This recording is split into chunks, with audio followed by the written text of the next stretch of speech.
What's up, everyone? Say hi. Hi. So I was thinking, I do a lot of thinking when I get up in the mountains. Sorry, I got a cold going on. Probably sound weird. But, when I'm thinking, I get a lot of things that come to my mind. Just things I remember from the whole thing I went through.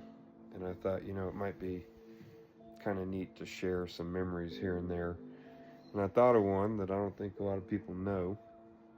So, when Haley was in hospice care, we knew what the end was going to be. And so I started taking these daily walks to clear my head, and I would start thinking of things that I wanted to say at her funeral. And so I started making notes and jotting them down, and I started kind of working on my eulogy and what I was going to say, because I knew if I waited till the end, I was going to be so traumatized that I wouldn't be able to gather my thoughts in a good way to say everything in the way I want to say it. So I knew if I took my time and worked on it, it would come out a lot better. And so I ended up finishing it.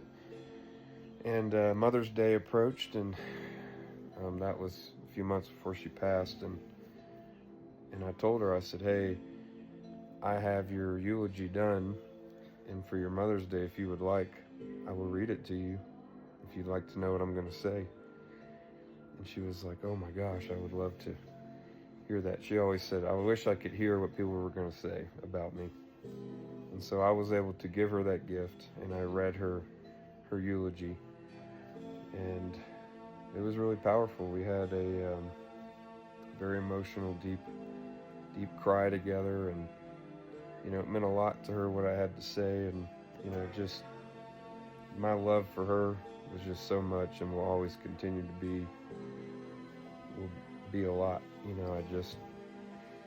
She meant a lot to me, still does, and Weston and I miss her all the time, and when we're up here, we just feel like we're closer to her when we're in the mountains. So there's one of many stories. I'm going to try to share them more. So that's the first one.